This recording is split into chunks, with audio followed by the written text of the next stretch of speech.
Yuma, Arizona. Joining me right now, the man who is fighting to stop this surge, Texas Governor Greg Abbott. Governor, it's good to see you this morning. Thanks very much for being Maria, here. Before we get to what your administration is doing to stop all of this, assess where we are. Are you seeing this crisis expand beyond what we saw a year ago? Oh, absolutely. Listen, a year ago, of course, was still during the Trump administration, and the Trump administration had put in place all the policies that led to the greatest reduction in cross-border crossings.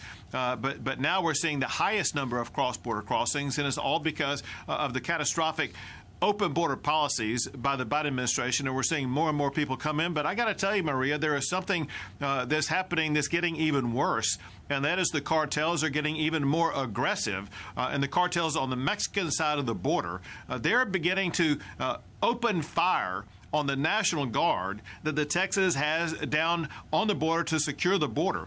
This is escalating into a firing war on each side of the border, where Texas and our National Guard are having to defend themselves and defend the state of Texas. So just to be clear, we were in Del Rio. You say it's getting worse in other areas of Texas then? Sure. So everybody saw what happened in Del Rio with regard to the Haitians that came in there. But right now, the hottest point is in Roma, Texas, in Starr County area. And that's the area where the cartels on the Mexican side of the border are shooting at the National Guard on the Texas side of the border. And so what Texas is having to do, we're having to step up and guard multiple points across the entire border. Unbelievable. And I know these Mexican cartels are very smart. They know how to flood one area so it opens up another area so that they can get through smuggling humans and drugs across. We've got new unofficial numbers from one of our border sources. It says that in the last month we saw 187,000 apprehensions. But, of course, the number of gotaways is much higher, 42,649 gotaways. 91 people died in the U.S. in the desert. What do you want to say about these gotaways? We just heard from two ranchers that said they're watching their property damage every day. They have to carry their gun everywhere they go, including to throw away the trash.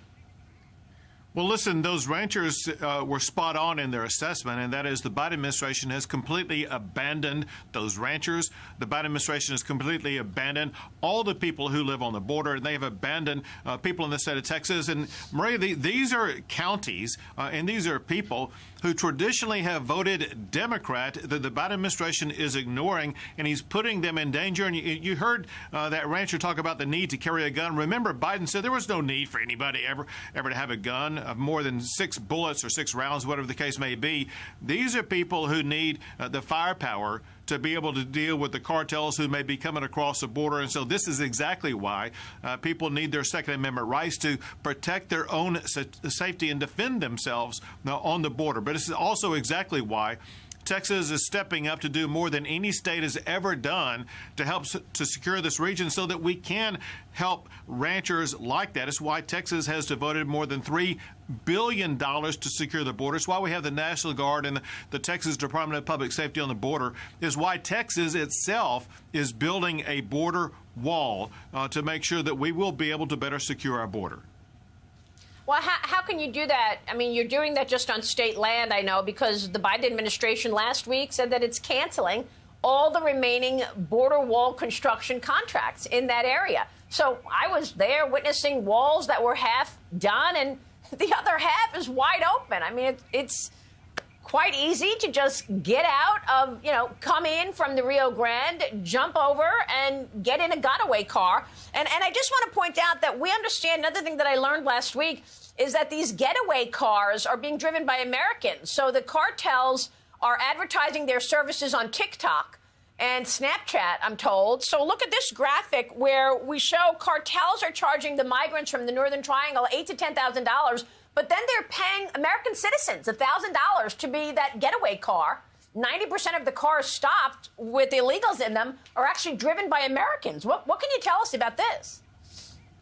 Well, first of all, it's true. Second, it's something that the Texas Department of Public Safety has been working on, and we just made it far easier for the Texas Department of Public Safety to both arrest and be able to prosecute these people who are assisting in smuggling. This is an accomplice to a felony in the state of Texas. And so I signed a new law that makes it easier to crack down on smugglers in the state of Texas.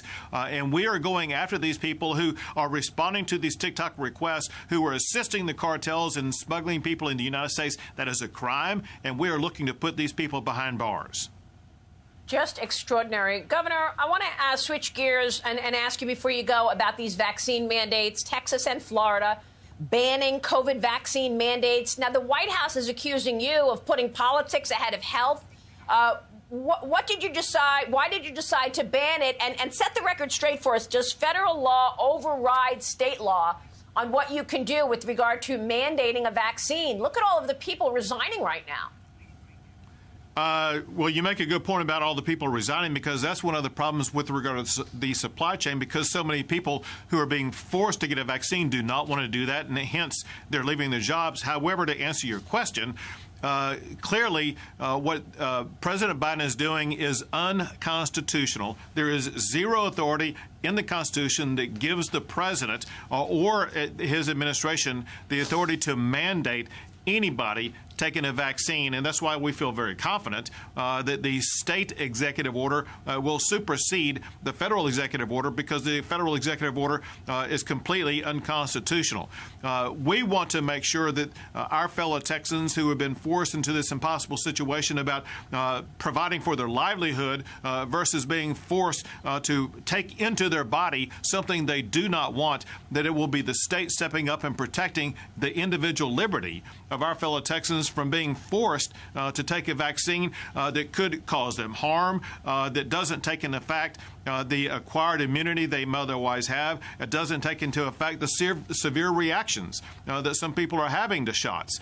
And I got to raise with you, Maria, something else that people haven't considered, and that is, where does this end? We're talking about a federal mandate for a shot. As you know, there's waning effectiveness of these shots. Are people going to be required by the federal government to take a shot every single year for the rest of their lives? Americans need to come to grips with the unconstitutional overreach